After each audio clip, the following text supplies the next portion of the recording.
എല്ലാ ദിവസവും അതിരാവിലെ ദൈവത്തിൻ്റെ തിരുവചനം ഭാഗ്യവചനധാരയായി നിങ്ങളിലേക്ക് ഒഴുകിയിറങ്ങുന്നു. ഭാഗ്യവചനധാര എന്ന ഈ ചാനൽ സബ്സ്ക്രൈബ് ചെയ്യാത്തവർ ഇന്ന് തന്നെ സബ്സ്ക്രൈബ് ചെയ്യുക. ഞങ്ങൾ അപ്ലോഡ് ചെയ്യുന്ന തിരുവചന സന്ദേശങ്ങൾ യഥാസമയം നിങ്ങൾക്ക് ലഭിക്കുന്നതിനായി ബെല്ലൈക്കൺ അമർത്തുക.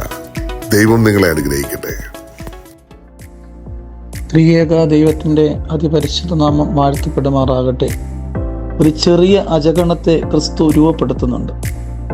സുവിശേഷങ്ങളുടെ വായനയിൽ ഇടയ്ക്ക് അങ്ങനെ ഒരു പരാമർശം നാം കേൾക്കുന്നു. എൻ്റെ ചെറിയ ആട്ടിൻകൂട്ടമേ, ചെറിയ അജഗണമേ. വളരെയേറെ പേർ ക്രിസ്തുവിനെ കേട്ടിരുന്നു. 5000 പുരുഷന്മാർ ഭക്ഷിച്ച് തൃപ്തരായി എന്ന് പറയുന്നതിൻ്റെ അർത്ഥം എന്താണ്? പിന്നെയും പല മടങ്ങ് കുഞ്ഞുങ്ങളും സ്ത്രീകളും. എല്ലാ അർത്ഥത്തിലും ആൾക്കൂട്ടം എന്ന് വിളിക്കപ്പെടുവാൻ പറ്റുന്നൊരു സമൂഹം ക്രിസ്തുവിനെ കേട്ടുകൊണ്ടിരുന്നു. എന്നിട്ടും കൂട്ടിക്കുറച്ച് ഹരിച്ചു കഴിയുമ്പോൾ എത്ര പേർ അവനോടൊപ്പം ഉണ്ടായിരുന്നു? അവരെത്ര കാലം അവനോടൊപ്പം ഉണ്ടായിരുന്നു? ആ ചെറിയ സമൂഹത്തെ അവിടുന്ന് വിളിച്ച പേരാണ് എൻ്റെ ചെറിയ അജഗണമേ എന്നത്. ക്രിസ്തു ഇപ്പോഴും ഒരു ചെറിയ അജഗണത്തെ തിരയുന്നുണ്ട്. എന്തിനാണെന്നറിയാമോ? നെഞ്ചോട് ചേർന്നിരിക്കാൻ. ഒരു യോഹന്നാനെയും പാദപത്മങ്ങളിൽ ഭജനമിരിക്കാൻ ഒരു മറിയത്തെയും അവിടുന്ന് തിരയുന്നുണ്ട്. നമുക്കിങ്ങനെ പ്രാർത്ഥിക്കാം: കർത്താവായ യേശുവേ, നീ തിരയുന്ന ആ ചെറിയ അജഗണത്തോടൊപ്പം ബലഹീനരായി ഞങ്ങളെയും ചേർത്ത് കൊള്ളണമേ എന്നായിരിക്കണം നമ്മുടെ പ്രാർത്ഥന.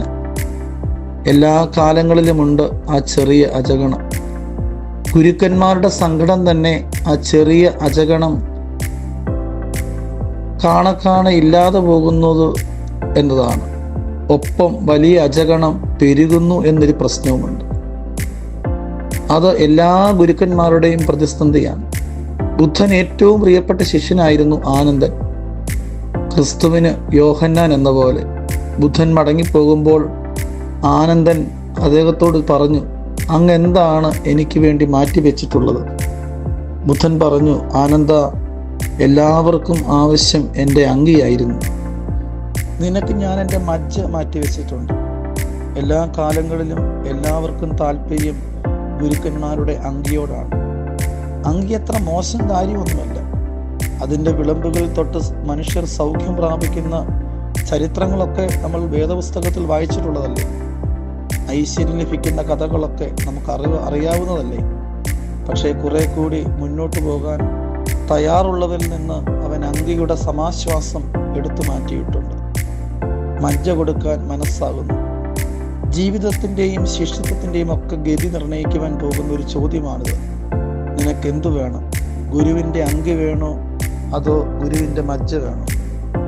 ആ വലിയ അജഗണത്തിൻ്റെ ഭാഗമായി നിൽക്കണമോ, അതോ അവിടുന്ന് ചങ്കോട് ചേർത്ത് നിർത്തുന്ന ചെറിയ അജഗണത്തിൻ്റെ ഭാഗമായി നിൽക്കണമോ? എന്നും അവിടുന്ന് അങ്ങനെ ഒരു ചെറിയ സമൂഹത്തെ കണ്ടെത്തുന്നുണ്ട്. നെഞ്ചോട് ചേർന്നിരിക്കാൻ ഒരു യോഹന്നാനെയും പാദപത്മങ്ങളിൽ ഭജനമിരിക്കാൻ എന്ന് മറിയത്തെയും അവിടുന്ന് കണ്ടെത്തുന്നുണ്ട്. കർത്താവായ യേശുവിൻ്റെ ചങ്കോട് ചേർന്നിരിക്കാൻ താല്പര്യമുള്ള യോഹന്നാനോടൊപ്പം പാദപത്മങ്ങളിൽ ഭജനമിരിക്കാൻ ആഗ്രഹിക്കുന്ന മറിയത്തോടൊപ്പം ഞങ്ങളെയും അവിടുന്ന് കണ്ടെത്തണമേ എന്നായിരിക്കട്ടെ നമ്മുടെ പ്രാർത്ഥന. ദൈവം നമ്മളെ അനുഗ്രഹിക്കട്ടെ.